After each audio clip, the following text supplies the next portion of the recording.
Hello beautiful soul, it's Shandy from Expression Fiber Arts, and today I am so excited because we have a very special, beautiful project for you inspired by the quiet power of transformation.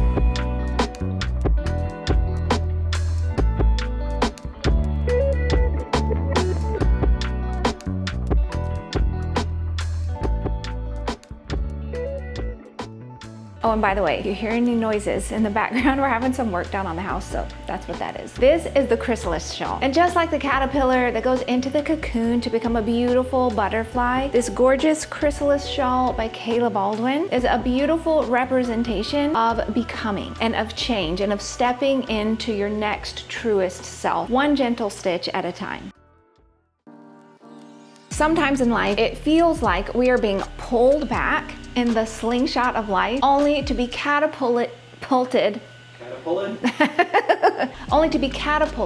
into the next grandest version of ourselves. While we're being pulled back, it can feel scary, it can feel terrifying even, and like all hope is lost. I have been there so many times. It is so scary, but I think it can be really helpful that when you're in one of those dark times, if you remember, just remind yourself, you have been here before and you have come through it. And when you go through these times, you do change, you do transform, and you come out grander, better, more magnificent than before. So holding all of that in mind, even when you're walking through the dark times, can really be beneficial. And I really feel like this shawl is a beautiful testament to that type of experience. What I adore about this shawl is that all of these simple stitches, when repeated, create this absolutely magnificent piece. And it's just like life. It's all the little simple things repeated consistently that result in the most beautiful transformations. And don't let this pattern fool you. It is deceptively simple and it uses just 5 basic stitches: knit, purl, yarn over, and knit 3 together. And if you haven't seen this before, you're gonna find an SK2P. Very simple to work. I'm going to show you how to work all of those here in a minute.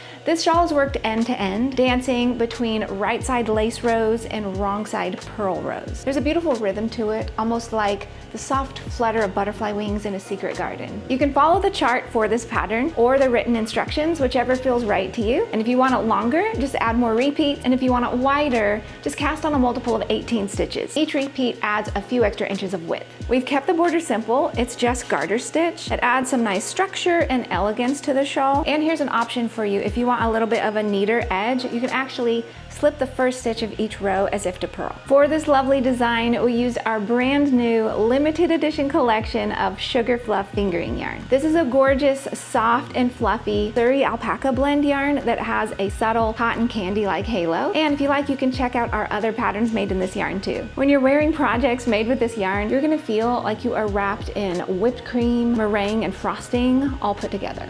Delicious. And I am going to be giving away 1 skein of each of the colors used to make this shawl. We've got Cherry Chew, Blueberry Taffy, Candyfloss, and Lavender Macaron. If you would love to enter, just make sure that you're subscribed to our YouTube channel and comment the word butterfly below. As always, you can head on over to expressionfiberarts.com and download the pattern, get the yarn, and while you're there, be sure that you sign up for email and text updates for weekly free knit and crochet patterns. So go ahead, grab your favorite skein, find a cozy nook, and let's learn how to work these stitches together. So today I've cast on 18 stitches. So you're actually gonna have a border on each side, but I don't have one today. So you're gonna have 4 stitches here and 4 stitches here, and I'm just gonna be working the lace repeat. So for row 1, we're gonna go ahead and start with a knit 5.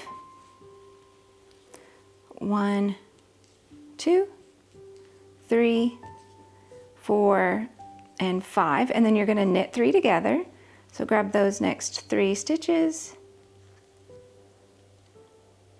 and just knit them together. Then you're gonna work a yarn over, knit 1 3 times. Yarn over, knit 1, yarn over, knit 1, yarn over, and knit 1. Next, we're gonna yarn over.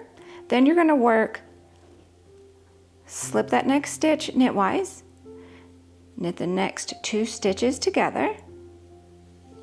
Then you're gonna pass that slip stitch over that knit 2 together, like so. And that's that stitch that I was telling you about. And then you're just gonna finish this repeat with a knit 4, 3, and 4. And then for all the right side rows, which are the back side rows, you're just gonna purl those. Super easy, gives your brain a little rest. So speaking of hitting rock bottom, a few years back, I found myself in a major pickle. I was face down on the rug in my office, unable to even go on. I was sobbing onto the rug, just, you know, when you just hit rock bottom and you feel completely hopeless. So that's where I had found myself.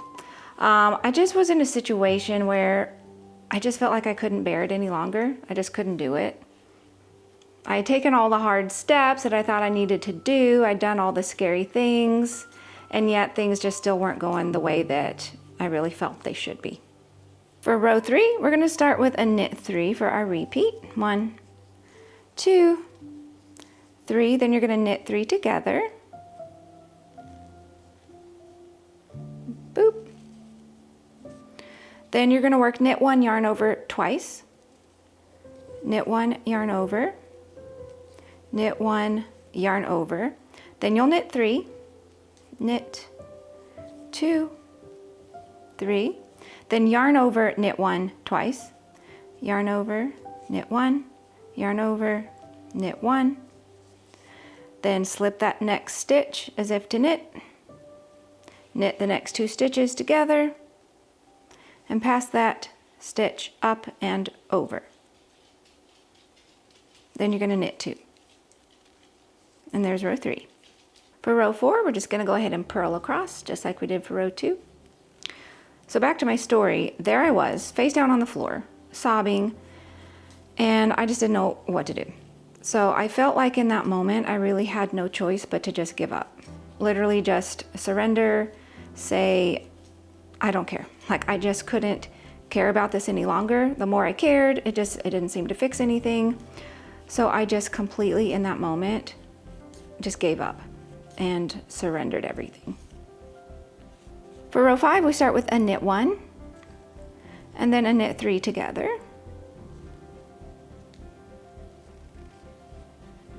Then you're going to knit 2, 1, 2. Then you're going to yarn over, knit 1, yarn over. Then you're going to knit 5. 1, 2, 3, 4, 5, and then yarn over, knit 1, yarn over.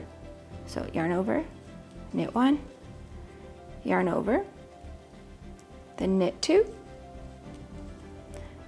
Then we're going to slip, knit the next 2 stitches together, and then pass that slip stitch over. For row 6, we're going to go ahead and work another purl row, nice and easy. Now, in that surrender, when I just finally was like, you know what, I just release and allow and just let it go, I felt the most tremendous relief just wash over my soul. And that has carried me through definitely over the next few weeks after that, and months, and now even into years. It just is such a help. And so anytime I start to wobble a little, I'm like, you know what? I surrender, I release, and I allow. For row 7, we're going to go ahead and start with a knit 5. 1, 2, 3, 4, 5, and then we're going to knit 3 together. That's just really kind of satisfying to work, bunching all those stitches together. Then we're going to work a yarn over, knit 1 times 3. Yarn over, knit 1, yarn over, knit 1, yarn over, knit 1, and then yarn over. Go ahead and slide that next stitch as if to knit. Knit the next 2 stitches together, pass that slip stitch up and off. Then you're going to finish off with a knit 4. 1, 2, 3, and 4. And there's row 7. Now we're going to work another purl row. And so honestly, when I did that, things really worked out better than I could have made them happen. So now whenever a dark time comes, I just remind myself, like, release, allow, and let it be. Like, life's gonna be what life's gonna be. Not that we don't take action, we do, but there's such a beauty and a power that comes from learning to allow things to be. Now for row 9, we're gonna start with a knit 3. 1, 2, and 3, and we're gonna knit 3 together again. Boop, grab those little things, there you go. Now we're gonna work knit 1 yarn over times 2. So knit 1, yarn over, knit 1 and a yarn over. Then we're gonna knit 3, 1, 2, and 3. Now yarn over, knit 1 times 2, yarn over, knit 1, yarn over, knit 1. Go ahead and slide that next stitch, knit the next 2 together, slip that stitch up and off, and finish off with a knit 2, 1 and 2. And there's row 9. Beautiful. And here you can see after we've worked just up to row 9, it's looking absolutely beautiful. You can already see the lace taking shape just using those 5 simple stitches. And the rest of the rows are very similar to these. You're just going to repeat variations of those stitches. This is a beautiful design to remind you that you are always in the process of becoming and of blossoming, and you're ever expanding. And I feel like that's a beautiful thing. So as always, thank you so much for being here with me today. I hope you remember that you are worthy, you are loved, and you are becoming. I'm going to see you next week with another new design. Bye!